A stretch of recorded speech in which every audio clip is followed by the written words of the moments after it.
عليكم ورحمة الله تعالى وبركاته أحبائي الكرام. اليوم غنحضر لكم وصفة طبيعية من التراث المغربي أو التراث العربي. هذه الوصفة هذه البنات اللي هي قديمة من الأزل، كنا كنستعملوها وكيستعملوها لنا الأمهات ديالنا والجدات للتخلص من السعال والبلعوم اللي كيكون شاد في الرئتين. المكونات ديال وصفه اليوم البنات هما مكونات ساهلين وبثمن جد رخيص ومتوفرين في اي بيت. عندي هنا الثوم، وعندي هنايا التين او بما يسمى باللهجه المغربيه الشريحه. البنات هذا التين اللي هو مذكور في القرآن الكريم واللي كيستعملوه الناس منذ الازل للتخلص من البلعوم من الرئتين، راه عنده البنات عندي فوائد كثيره اللي كتعود بالخير على الجسم ديالنا، ولانه كيحتوي على بزاف ديال المعادن والفيتامينات ومضادات الاكسده. وكيساعد كذلك البنات بالنسبه للناس اللي عندهم الامساك، فهو كيساعد من التخلص من الامساك، وكيساعد على انقاص الوزن لانه كيحتوي على بزاف الالياف، وكيخفف من مستويات الكوليسترول. يعني عنده فوائد لا تعد ولا تحصى. فسبحان الله هذه الفاكهه هذه راه مزيانه بزاف للداد ديالنا. وعاد كذلك مزيان كيقلل من الاصابه بمرض القلب، لانه كيحتوي على الحمض الدهني اوميغا 6. يعني ما نتهاونوش بالاشياء اللي كيعطينا الله ونستغلوها، واللي ما عرفناهاش نمشيو نقلبوا عليها ونعرفوا شنو هما الفوائد ديالها. وعاد البنات هنايا الثوم راه انتي بيوتيك وراه مزيان بزاف حتى هو السعال، مزيان الكحبه يعني هي السعال، مزيان البلعوم او التلخيمه اللي كتكون عندنا في الصدر. الطريقه ديال اليوم البنات انا غنوريكم ان شاء الله الطريقه. غادي نقي الثوم وغادي نديرو في الشريحه وغنفورو. المهم غادي نتابعوا معايا جميع المراحل اللي غندوز منها هاد الوصفه.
وهنا البنات كيف ما كتشوفوا معايا بعد ما نقيت الثوم كامل اللي عندي يعني قشرته، شديت هنايا التين ولا الشريحه قسمتها على زوج وغادي نبدا نعمرها بيا الثوم.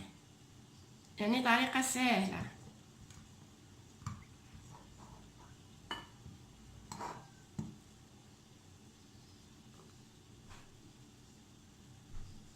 يعني هي طريقه جد سهله، ولكن الفوائد ديال هاد المكونين بجوج الثوم والشريحه فوائد كثيره. وعاد التين راه مذكور في القران الكريم، وعارفين بان عنده كانوا كيستعملوه في الطب الازلي، وعاد كانوا حنا كيستعملوه هنا الامهات ديالنا والجدات. يعني هاد لما اظن هاد الوصفه راها غنيه على التعريف. غيكونوا كيستعملوها جميع العرب ولا جميع المغاربه. كنستمر بهذه الطريقه حتى كنعمر الشريحه كامله. المهم البنات انا غادي نعمر الشريحه كامله، ومن بعد غادي نرجع لكم نوريكم المرحله الثالثه. وهنا البنات كيف ما كتشوفوا معايا بعد ما عمرت التين بالثوم، يعني انا غادي نبدا نحط فيه هنايا في الكسكاس يتفور. انا درت واحد النسبه قليله على حساب غير استعمال المده قليله صافي.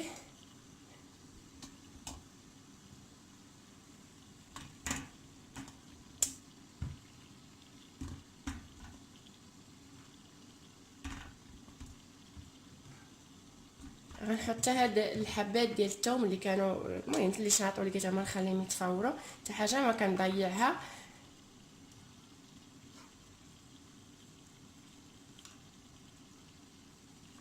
وغادي نسد عليه نخليه حتى يتفور هذا التين والثوم على خاطره.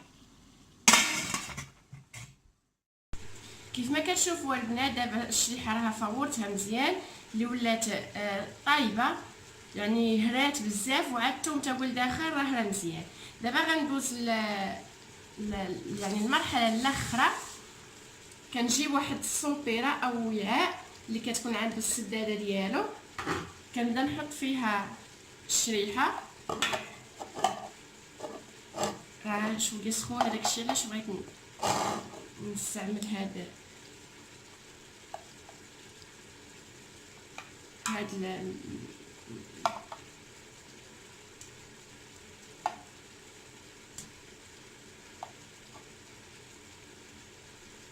كنستفها مزيان. نتمنى تكون الرؤيه واضحه.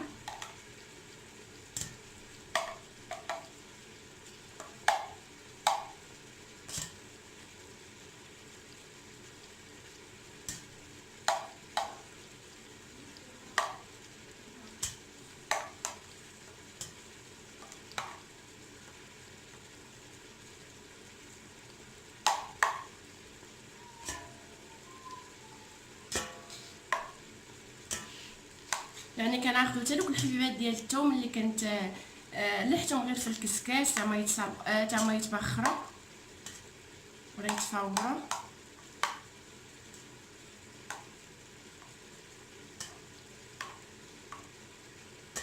يعني هاد الوصفه البنات راه زوينه بزاف وعمليه بالنسبه للناس اللي فيهم البلعم في الرئتين، واللي كيعانيوا من الكحبه ومن البرد. يعني هاد الوصفه راها زوينه بزاف، نتمنى تستعملوها ان شاء الله. يعني هنايا راه الصوبيره عمرات عندي، وغادي نخوي عليها زيت الزيتون.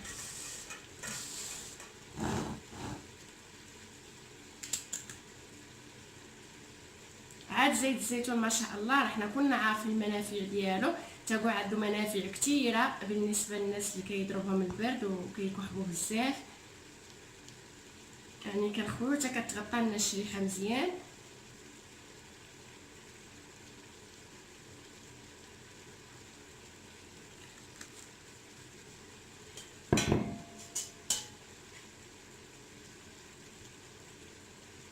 نحاولوا ما امكن ان نخليو الشريحه تشرب مزيان الزيت.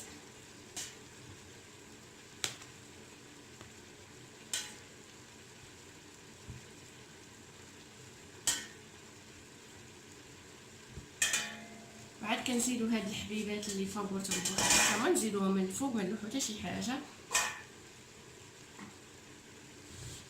المهم البنات هذه هي الوصفه ديال اليوم، اللي هي وصفه سهله ووصفه من تراثنا المغربي اللي كانوا كيستعملوها الجدات ديالنا. والامهات، واللي كانت عندها يعني كان كطب بديل بالنسبه لهاد الوصفه كيستعملوها الوليدات الصغار والناس الكبار، وكتكون عليها واحد النتيجه زوينه. يعني كيكون تخلص من الكحبه والسعال والزكام. كانت هذه هي الوصفه ديال اليوم البنات. والمهم هادشي اللي كاين. كنتمنى هاد الوصفه انها تعجبكم وتستافدوا منها ان شاء الله. ولا عجبتكم ما تنساوش ديروا لايك وتردوا عليا التعاليق شنو يعني كي جاتكم هاد الوصفه. وعاد كاينه طريقه واحده اخرى اللي كنطيبوا فيها الشريحه مع الزيت، يعني ما كنفوروهاش ولكن كطيب الشريحه مع الزيت.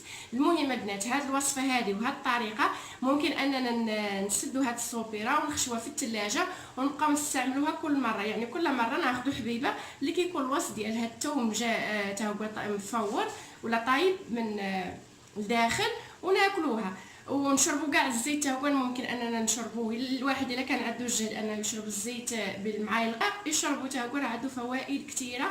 وعاد ما شاء الله راه كترخي فيه ديك المواد ديال الثوم كيرخي فيه مزيان تا هو كيتشبع المهم هذه هي الوصفه ديال اليوم. كنتمنى انها تعجبكم، ولا عجبتكم ما تنساوش ديروا لي لايك وتشتركوا في القناه. احبكم في الله ومع السلامه.